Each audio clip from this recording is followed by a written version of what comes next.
ওই গত 17 তারিখে কনজিউমার ফোরামে বা ডিস্ট্রিক্ট কনজিউমার ফোরামে যে আনটুয়ার্ড ইনসিডেন্টটা হয়েছে তার উপর আমরা আজকে বারে একটা জেনারেল বডির মিটিং ডেকেছিলাম। সেই জেনারেল বডির মিটিংয়ে বিভিন্ন বিষয়ে আলোচনার পর আমাদের সিদ্ধান্ত হয়েছিল যে আমরা রাজ্যের খাদ্য জনসংবরণ দপ্তরের মন্ত্রী ওনার সঙ্গে যোগাযোগ করব, ওনার সঙ্গে দেখা করে আমরা গোটা বিষয়টা আমাদের যে আলোচনা সেটা আমরা নির্যাস আমরা রাখবো এবং আমাদের যে মূল ডিমান্ড সেই ডিমান্ড প্রসঙ্গে ওনার সঙ্গে আমরা মত বিনিময় করব। এবং তাই জন্যে আজকে আমরা এখানে এসেছিলাম এবং ওনার সঙ্গে আমাদের একটা যথেষ্ট ভালো সময় নিয়েই কথাবার্তা হয়েছে। উনি আমাদের যে সমস্যা সেই সমস্যাটা সম্পর্কে উনি জানিয়েছেন যে উনি যথেষ্ট আগে থেকেই ওয়াকিবহাল এবং এই বিষয়ে আগের একটা ইনসিডেন্ট নিয়ে একটা এনকোয়ারি হয়েছে, সেই এনকোয়ারি রিপোর্টও এসছে, কিন্তু সেই রিপোর্টটাকে কার্যকরী করার ক্ষেত্রে একটা অন্তরায় হয়ে দাঁড়িয়েছে হচ্ছে স্টেট কমিশনে প্রেসিডেন্ট না থাকার কারণে কার্যকরী কিছু ভূমিকা নেওয়া যাচ্ছে না। তো আমরা বলেছি যে যাই কিছু হোক না কেন টেকনিক্যালিটিস বা লিগ্যাল প্রসিজিওর যেগুলো আছে সেগুলো তো আমরা অমান্য করতে পারবো না, অস্বীকার করতে পারবো না, কিন্তু something has to be done in the next 3 days, if not more or less, যাতে একটা জিনিস পরিষ্কার হয় যে আমরা যেমন সিদ্ধান্ত নিয়েছি যে আমরা গৌতম সরকারের নেতৃত্বে যে কমিশন চলছে সেই কমিশনে আমরা আইনজীবীরা অংশগ্রহণ করব না, কোনো মামলায় আমরা এসে দাঁড়াবো না। পাশাপাশি সরকারের তরফ থেকেও এই মেসেজ একটা যাক যাতে মানুষ, সাধারণ মানুষ, লিটিগেন্ট পিপল যারা কনজিউমার ফোরামে আসছে তারা বুঝতে পারে, জানতে পারে যে গৌতম সরকারের যে ভূমিকা একজন প্রেসিডেন্ট হিসেবে, প্রিসাইডিং অফিসার হিসেবে, সেটা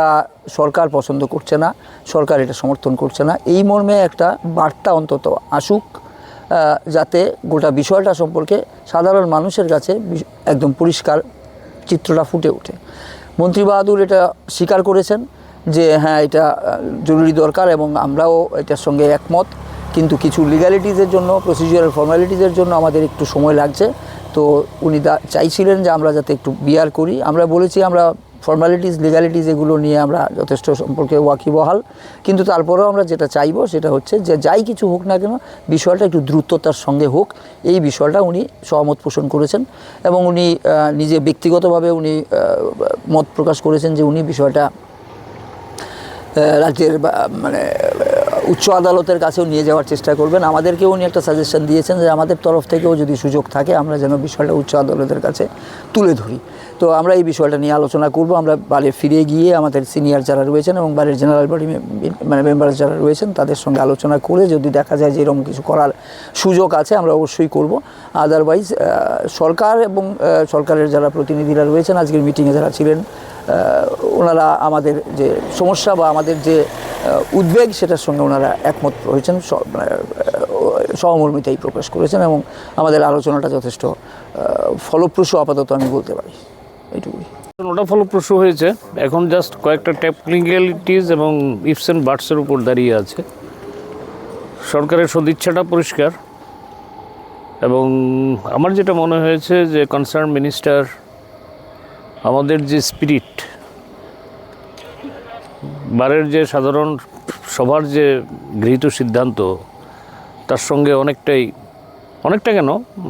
প্রায় বলা যায় সবটাই, এখন শুধু কতগুলো টেকনিক্যালিটিসের উপর আমাদের তরফ থেকে বলা হয়েছে যে আমরা আপনাকে আর্জ করছি যে বাই 3 days এটাকে রিজলভ করার চেষ্টা করুন। And the honourable minister assured us that he will do the needful as early as possible from his end, এবং প্রয়োজন বুঝে যেটা অরিন্দমবাবু বলছেন that he will take up the matter personally with the Honorable Chief Justice of our state.